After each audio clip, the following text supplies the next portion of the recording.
Hello, and welcome to the first episode of The Gallery on the Lady Anachronist.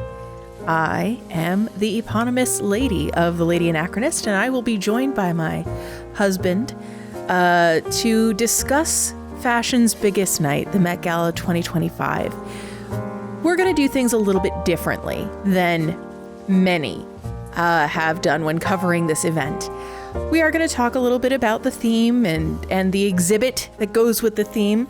But what we're going to do is live, no cuts, no edits, a rapid fire review of all the carpet looks. That is over 300. We're not focusing so much on who the celebrity or famous person is or who dressed them, but rather, did they meet the brief? YouTube has decided to be very, very unnecessarily persnickety, and we cannot live stream until tomorrow night. So we thought we were going to be live streaming tonight. Yes. But that's going to happen actually tomorrow. Yes. This is a sample of what we're going to be doing tomorrow. Small piece. All right. So right here, lady, it says Dapper Dan. Do you know who this man is? Yeah, he's actually one of the big influences of the concept of dandyism specifically Black dandyism in the 21st century and the 20th century.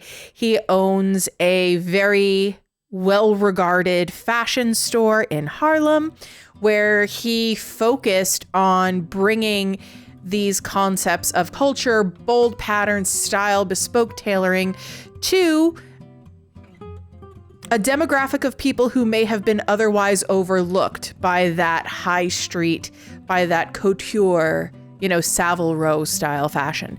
And he did it in a way that was very joyful and exuberant and unique. So it was the mix of a beautifully tailored three-piece suit and Tim's.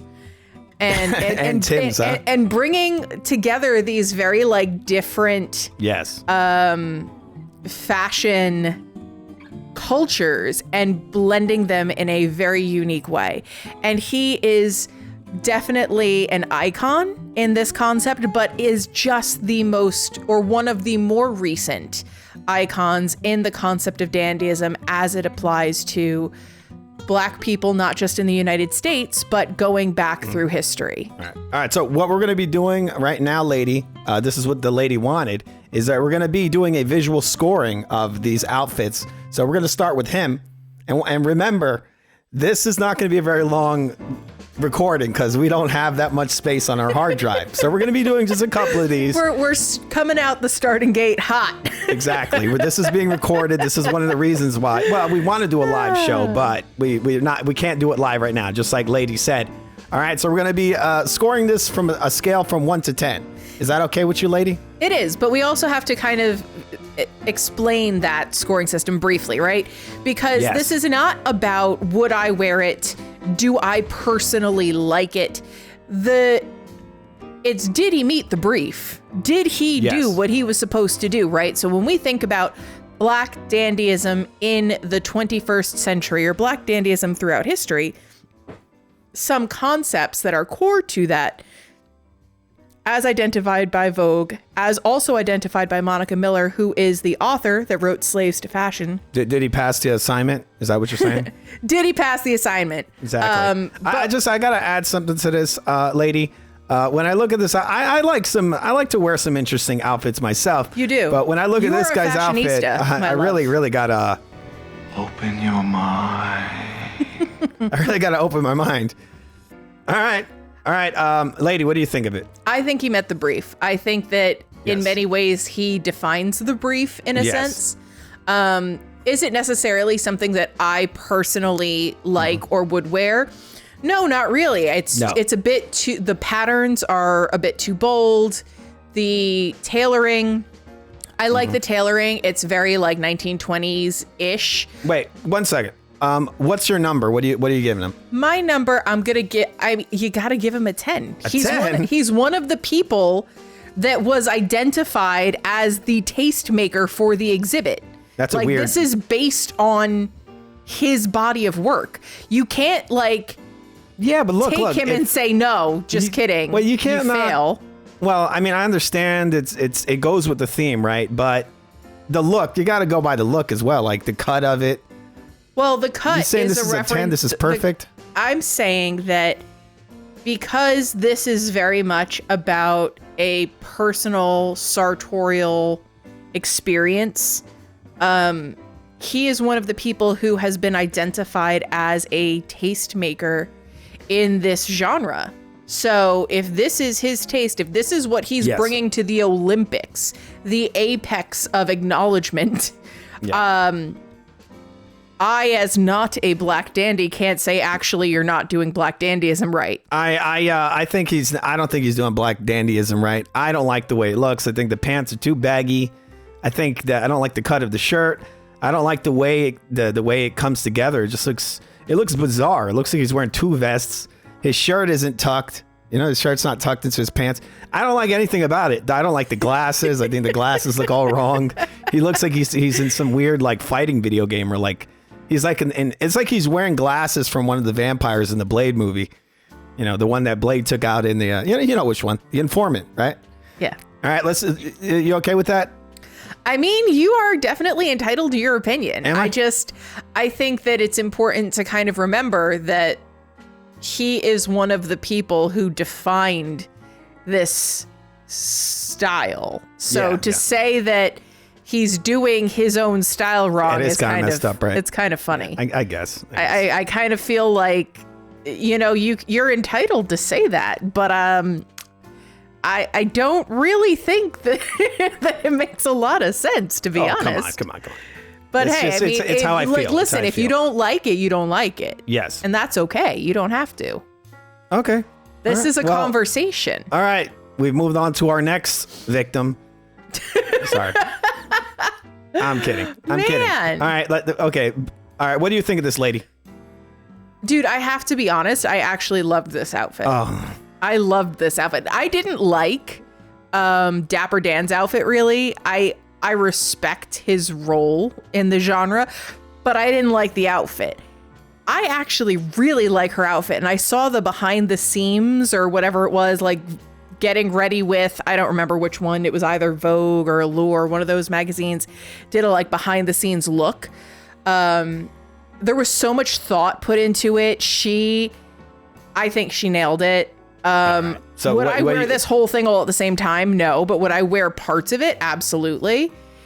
And I really liked, honestly, I loved this outfit. I was like, you know what? You went for it. 10. All right. 10. Oh, 10. man. 10. It's a 10 for me.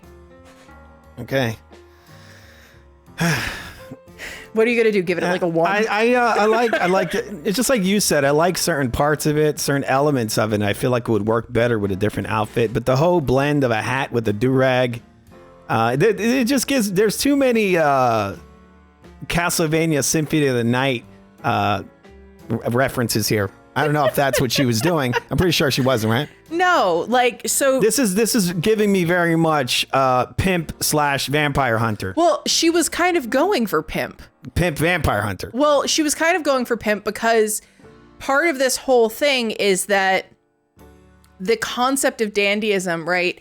It is taking the superficial, these like ultimately arbitrary factors, what you're wearing, and making them the conversation. Mm-hmm.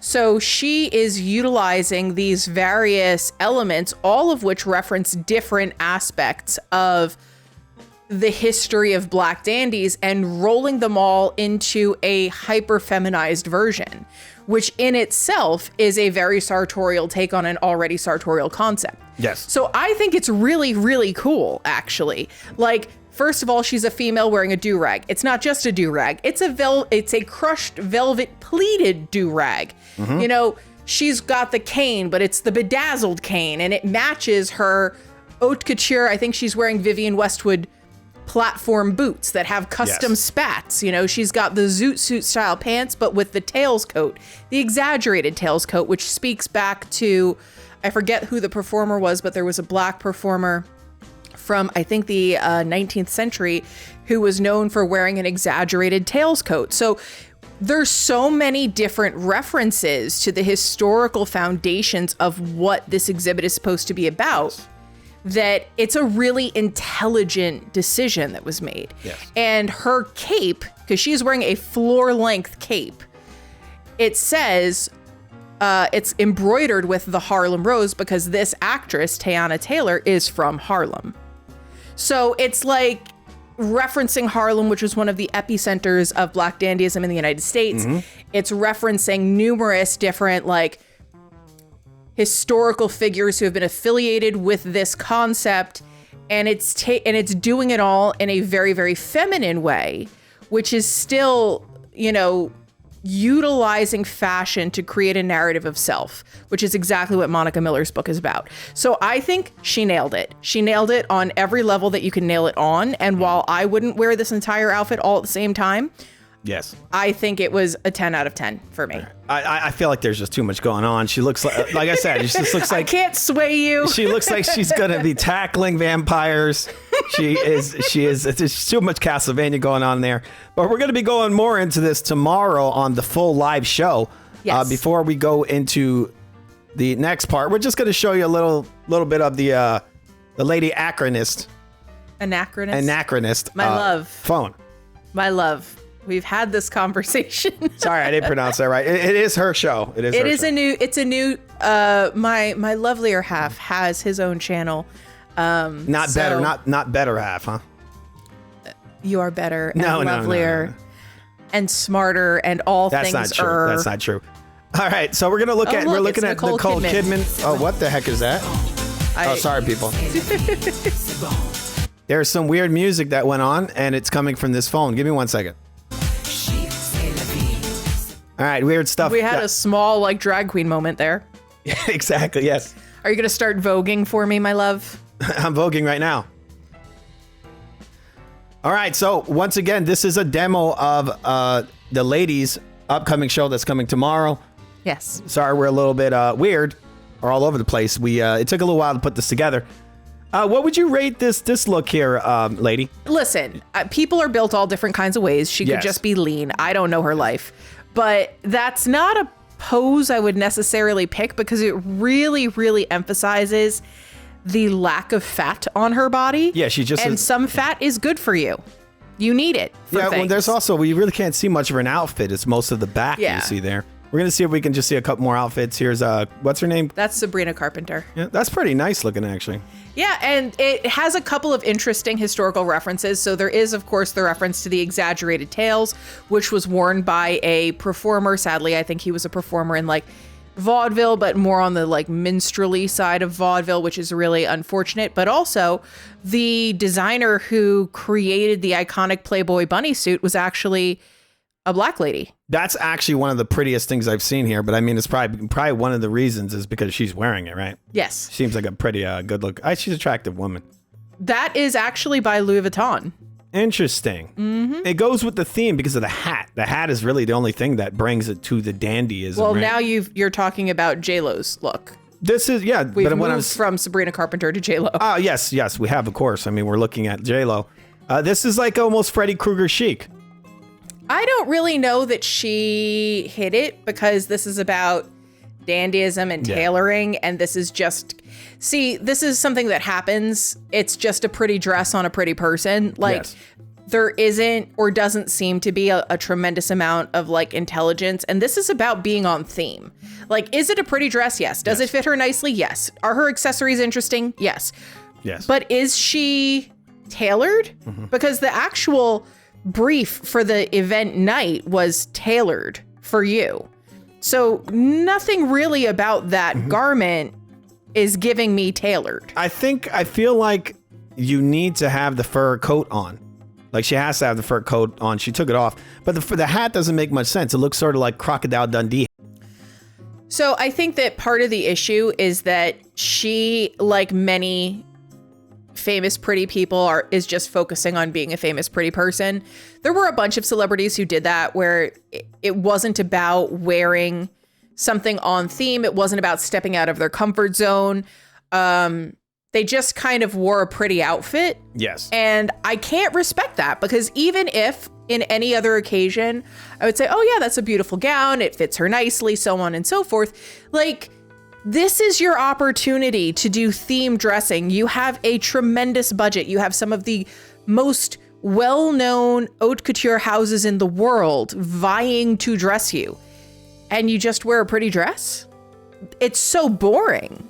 Like, well, it's not on theme, so, you know. It's not on theme. Yeah. And so because of that, even though I think the gown is beautiful, I think it fits her beautifully, I'm sure that that is all hand beating, and that probably took like hundreds of hours to do, even if it's tambour style beating. I would give that like a 2, because it's so utterly off trend. It's off theme. It doesn't make any sense. You feel like she just threw it on last minute? No, I think that this is a situation where she had an opportunity to step out of the J-Lo wearing a revealing tight, sexy gown archetype that she has crafted for herself and do something different, do something interesting. And she chose to go the safe route with her tits out and her dress cut up to her hip. And it's the same look we've been seeing from J-Lo since she went with Diddy to the VMAs in that green Versace gown that was cut down to her belly button. Oh, hey, wait. We don't talk about the D-man in here. We'll make a community post on socials as soon as we know what time we'll be eligible to live stream. But it is going to be a little bit of a longer stream. Nothing like coming out of the starting gate hot.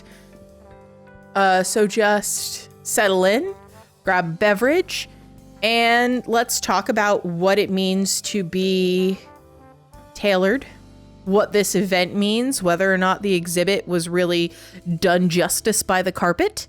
I think that there are some surprising, excellent looks from celebrities I would not have expected to actually hit the theme out of the park. And then there's some duds. There's some duds that are maybe a little too intellectual to really translate in this type of media platform, but it'll be an interesting conversation nonetheless. What do you think, dude? I think we'll be seeing everybody tomorrow on the very first episode of The Gallery and the introduction video. Well, actually, this is the introduction video of the channel. Oh my goodness. It will be the second video, the introductory stream of the channel. The launch stream, because this is going to be posted up today. Okay? And with that, good night. See you later.